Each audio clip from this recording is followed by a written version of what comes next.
여러분, 요즘 뉴스를 보면 경제위기 온다는 기사들로 온통 도배되어 있죠. 고율 관세, 수출 둔화, 가계부채, 구조조정, 청년 실업, 전세 사기, 악성 미분양 너무 많아서 다 셀 수도 없을 정도입니다. 그런데 이상하지 않나요?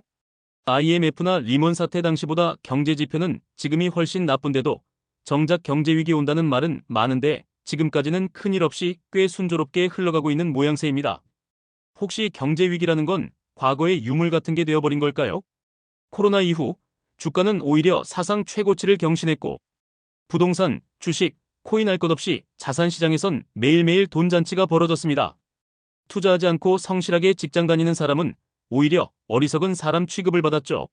하지만 돈잔치가 벌어지는 금융시장 분위기와는 반대로 고개를 들어 우리 주변을 둘러보면 서민들의 경제는 어둡고 팍팍하기 그지없었습니다. 도대체 어떻게 이런 모순된 상황이 벌어진 것일까요? 왜 주가는 신고가를 갱신하며 고공행진을 하는데 우리의 삶은 갈수록 팍팍하고 어려워지는 걸까요?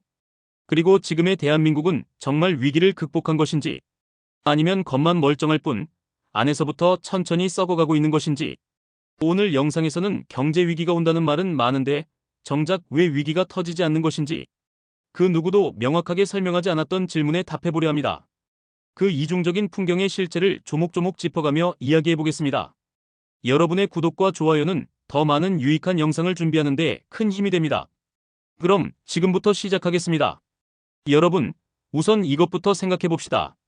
현재의 증시 가격, 코인 가격, 부동산 가격은 정상 범위일까요? 아니면 버블일까요? 지금 이 자산 가격들은 정말 실물 경제의 발전과 더불어 합리적으로 평가된 가격일까요? 결론부터 말씀드리면 증시, 코인, 부동산 가격이 사상 최대치에 도달했던 건 버블에 가깝습니다. 지금부터 가격이 올랐던 배경과 원리를 설명드리겠습니다.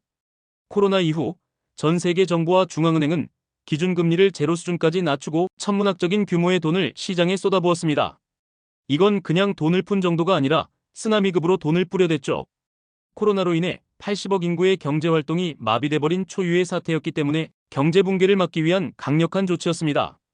코로나로 인해 공장은 멈췄고 매출은 줄었고 일자리는 사라졌는데 갑자기 시장에서 아파트 값은 폭등하고 주식은 최고가를 경신하고 코인은 날아올랐습니다. 실물 경제와 전혀 상관없이 이 엄청난 유동성은 어떤 조그만 호재라도 파티할 곳을 찾아다니기 시작합니다. 이건 명백한 모순이었죠. 실물 경제의 성장은 멈췄는데 자산 시장만 돈 파티를 벌인 거죠. 사람들은 매일 시장에 돈이 풀리니 저금리로 돈을 빌려서 투자하자며 광분했고 돈이 닿는 곳마다 엄청난 가격 폭등을 만들어냅니다. 그러나 이 광기가 미래 후손 세대에게 끼칠 영향에 대해서는 그 누구도 주목하지 않았습니다. 그런데 왜 이 유동성이 실물 경제로 향하지 않고 자산 시장에 몰렸던 걸까요?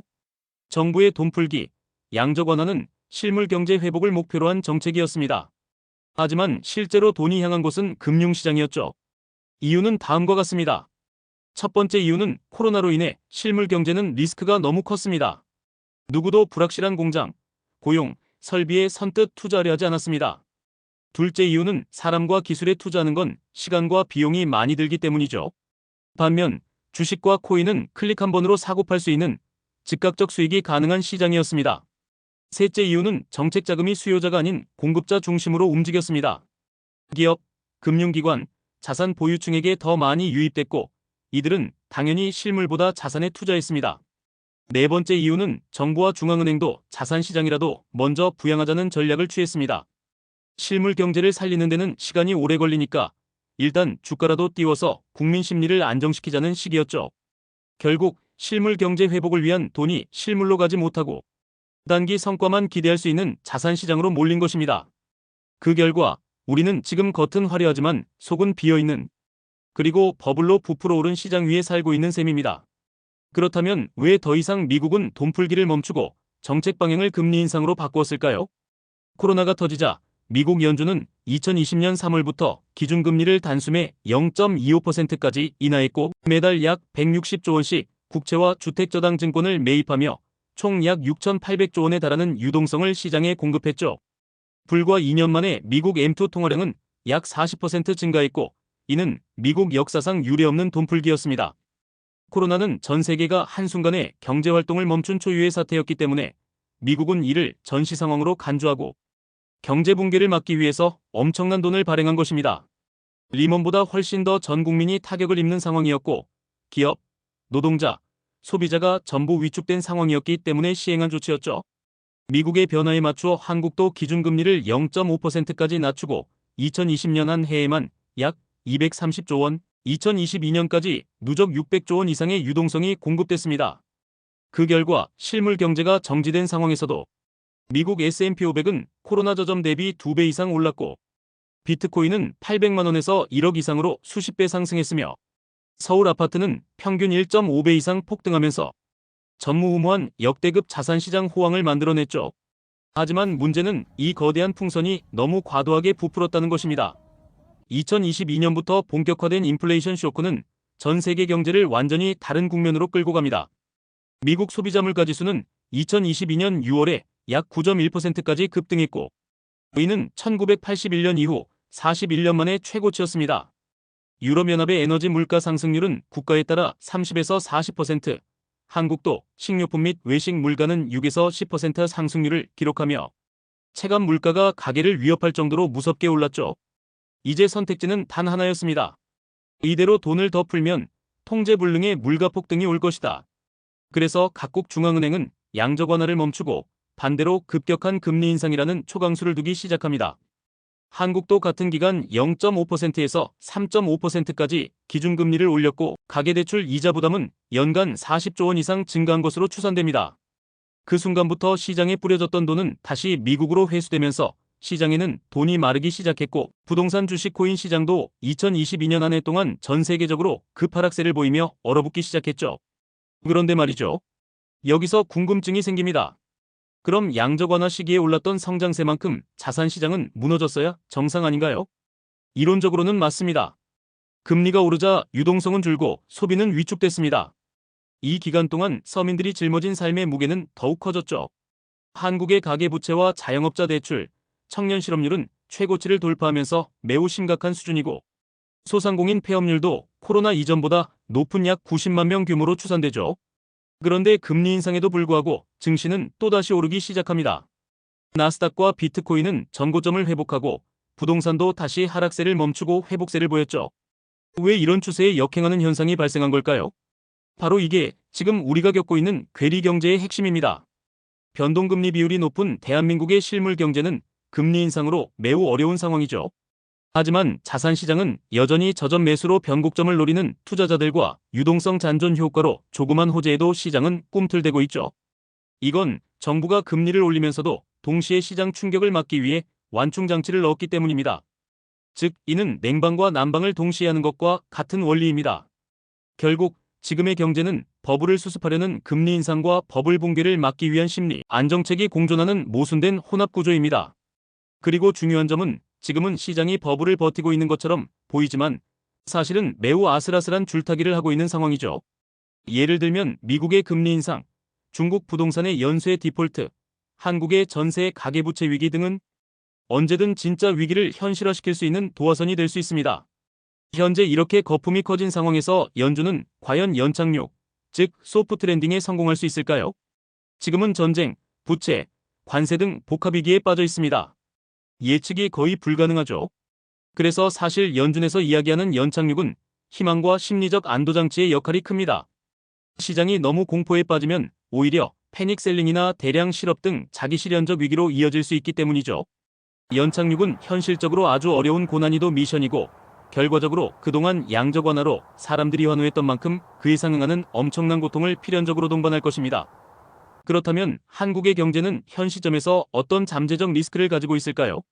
첫 번째, 전세제도의 구조적 위기입니다. 전세는 한국 부동산 시장만의 독특한 시스템이고 그 덕분에 집주인은 세입자의 돈으로 대출 없이 집을 살 수 있었죠. 하지만 금리가 오르고 집값이 하락하면서 이 구조에 심각한 균열이 생기기 시작합니다. 대표적인 사례가 바로 전세 사기.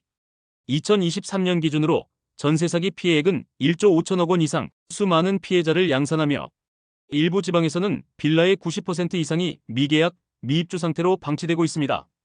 게다가 금리가 오르면 집주인은 전세금을 돌려줄 새 돈을 구하기가 어려워지고 세입자에게 돈을 못 돌려주면서 위험이 커지는 구조입니다. 이건 단순한 사기 문제가 아니라 한국 부동산 시스템 전체의 신뢰가 무너지는 시작점이 될 수 있습니다. 두 번째, 가계부채의 한계 도달. 한국의 가계부채는 1,860조 원으로 GDP 대비 약 104%로 세계 최고 수준입니다. 이자가 조금만 올라가도 전체 소비 여력이 무너진다는 의미죠. 2024년 기준으로 한국 가계의 빚 부담이 크게 늘었고, 특히 소득이 낮은 40% 가구는 월급의 70% 이상을 빚 갚는데 쓰고 있다는 조사 결과도 있습니다. 한마디로 사람들이 돈을 쓰지 못해 경제가 멈추는 부채 디플레이션 가능성이 커지고 있는 겁니다. 세 번째, 청년과 중장년층의 이중고. 요즘 뉴스만 보면 청년은 일자리가 없고 중장년층은 직장에서 구조조정 대상이 되고 있죠. 청년층 20대의 체감 실업률은 2024년 상반기 기준 약 21% 수준으로, 이는 곧 5명 중 1명은 구직에 어려움을 겪고 있다는 뜻입니다. 네 번째, 건설 지방 경제의 붕괴 위험. 전국 곳곳에서 악성 미분양이 속출하고 있습니다.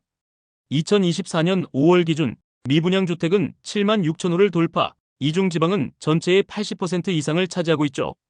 건설사들은 분양을 미루고 하도급 업체들은 부도에 직면하며 연쇄적으로 건설업 기반 지방 경제가 무너지고 있습니다. 특히 프로젝트 파이낸싱, 즉 PF 부실은 금융시장까지 흔들 수 있는 치명적인 시한폭탄입니다. 2024년 기준 PF 대출 규모는 약 130조 원. 이 중 절반 이상이 지방 미분양 리스크와 직결되어 있습니다. 현재 130조 원 중에서 30조 원이 부실 가능성이 있는 사업장으로 분류된 상태이며, 여러 은행, 금융회사들도 전부 도미노처럼 연결되어 있는 상태죠. 즉, PF가 터지면 부동산판 리먼 브라더스 사태로 번질 수 있습니다. 다섯 번째, 수출 둔화와 외부 의존도 리스크. 한국은 수출로 먹고 사는 나라입니다.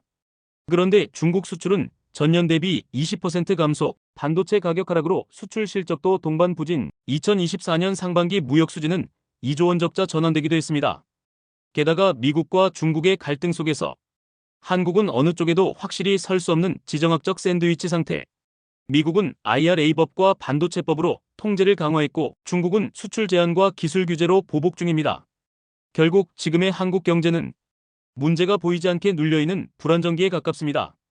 예전처럼 수출만 하면 성장하던 공식은 이제 통하지 않고, 청년들은 일자리를 찾기 어렵고, 자영업자들은 매일같이 생존을 고민하며, 가게는 빚에 짓눌린 채 하루하루를 버텨내고 있습니다. IMF처럼 외부 충격으로 쓰러지는 게 아니라 지금은 안에서부터 조용히 무너지고 있는 상태인 거죠. 겉으로 괜찮아 보인다는 이유만으로 안심하기엔 너무 위험한 시기입니다. 그렇다면 우리는 어떻게 준비해야 할까요? 첫째, 자산시장의 반등에만 기대어 무리한 투자에 나서는 건 매우 위험합니다. 지금은 불확실성이 극도로 높은 구간이기 때문에 보수적인 자산 운용과 현금 흐름 관리가 더욱 중요해졌습니다. 둘째, 부채 구조를 재정비해야 할 시기입니다. 이자가 올라갈 때 가장 먼저 타격받는 건 갚아야 할 사람입니다. 가게든 자영업이든 지금부터라도 빚의 구조를 점검하고 줄이는 것이 가장 강력한 리스크 해지입니다. 셋째, 경제 공부는 선택이 아니라 생존의 기술입니다. 이제는 누구나 스스로 상황을 분석하고 판단할 수 있어야 공포에도 휘둘리지 않고 기회가 왔을 때 과감하게 잡을 수 있습니다. 여러분, 지금의 경제는 마치 지표는 맑음인데 바닥에 균열이 가는 댐과도 같습니다. 언제 어디서 터질지는 아무도 모릅니다. 하지만 준비한 사람만이 그 위기를 기회로 바꿀 수 있습니다. 지금까지 시청해주셔서 감사합니다.